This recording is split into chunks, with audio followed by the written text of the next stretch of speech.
আসসালামু আলাইকুম প্রিয় দেশবাসী, এই পরিবেশটা কেমন লাগে আপনাদের কাছে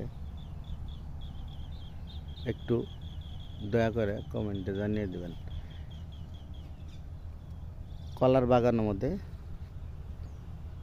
আপনার বাদামের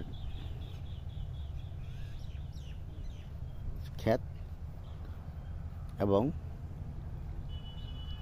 সাইডে দেখতেছেন এটা শিমল আলু।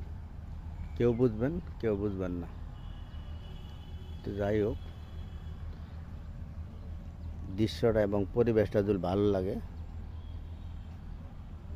কমেন্টে জানিয়ে দিবেন, শুনে একটু